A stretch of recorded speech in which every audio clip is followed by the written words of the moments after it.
चंद्रयान 3 को चंद्रमा तक पहुंचने में क्यों लगेंगे 40 दिन? अमेरिका और रूस ने आखिर चौथे और पांचवें दिन चांद पर पहुंचने में कैसे पाई थी सफलता? भारत के चंद्रयान को चांद तक पहुंचने में क्यों लगता है इतना वक्त? जी हां, यह सवाल बड़ा है और आपके जहन में भी यह सवाल जरूर आ रहा होगा कि जब रूस और अमेरिका जैसे देश चांद तक केवल 4 से 5 दिन में पहुंच गए तो भारत को इतना वक्त क्यों लग रहा है? आखिर ऐसी क्या वजह है जो भारत को परेशान करती है? तो चलिए इस खास रिपोर्ट के जरिए हम आपको समझाने की कोशिश करेंगे कि भारतीय वैज्ञानिकों को चांद पर पहुंचने में इतना वक्त क्यों लगता है। तो इसका पहला कारण है फिजिक्स यानी कि भौतिक विज्ञान और दूसरा कारण है लागत यानी कि पैसा। अब समझिए, चांद वैसे तो हमें सामने से दिखाई देता है लेकिन धरती से उसकी दूरी 3,83,000 किलोमीटर है। अब अगर वैज्ञानिक दृष्टि से देखा जाए तो यह दूरी सिर्फ 4 से 5 दिन में पूरी हो सकती है या फिर ज्यादा से ज्यादा 1 हफ्ता भर। नासा अपने यान को चंद्रमा पर 4 दिन में भेज देता है, तो फिर इसरो क्यों नहीं कर पाता? उसकी 3 वजह हैं।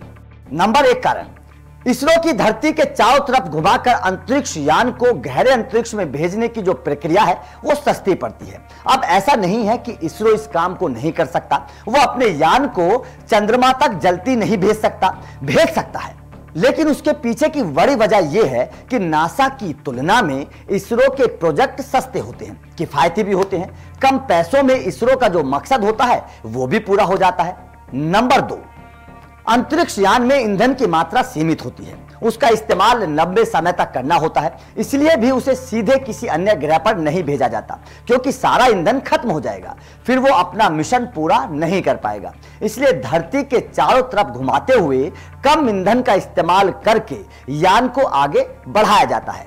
नंबर 3, रॉकेट को सुदूर अंतरिक्ष में भेजने के लिए जरूरी है कि उसे धरती की गति और ग्रेविटी का लाभ दिया जाए। इसे ऐसे समझा जा सकता है कि जब आप चलती बस या धीमी गति की ट्रेन से उतरते हैं तो आप उसकी गति की दिशा में उतरते हैं। ऐसा करने पर आपकी गिरने की आशंका 50% तक कम हो जाती है। इसी तरह अगर आप सीधे रॉकेट को अंतरिक्ष की तरफ भेजोगे तो आपको धरती के गुरुत्वाकर्षण शक्ति ज्यादा खींचेगी।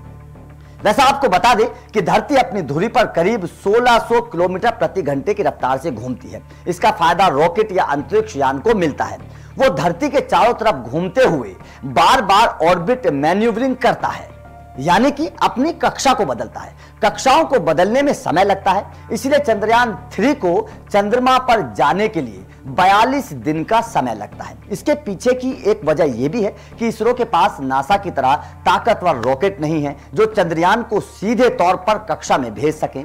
नासा की तरह ताकतवर रॉकेट बनाने में हजारों करोड़ों रुपए का खर्चा आएगा, क्योंकि चीन ने जब अपना रॉकेट चांद पर भेजा था तब उसकी कीमत करीब 1026 करोड़ रुपए बताई गई थी। उसके बाद जब रूस ने अपना रॉकेट भेजा था तो उसकी कीमत भी लगभग 1000 करोड़ रुपए के आसपास थी। लेकिन आप हैरान रह जाएंगे कि इसरो के इस रॉकेट की कीमत केवल 150 से 400 करोड़ रुपए बताई जा रही है। तो जाहिर तौर पर पैसा और भौतिक विज्ञान दोनों के चलते इसरो का रॉकेट ज्यादा दिन लेता है। तो आपका चंद्रयान 3 के इस प्रक्षेपण पर क्या कहना है, कमेंट करके जरूर बताइएगा। और भारतीय वैज्ञानिकों की इस मेहनत को आप किस तरीके से देखते हैं, कमेंट करके बताइएगा। वीडियो अच्छी लगी तो लाइक और शेयर जरूर करिएगा, क्योंकि लगातार चंद्रयान 3 के अपडेट हम आप लोगों तक पहुंचाते रहेंगे। Thank you very much.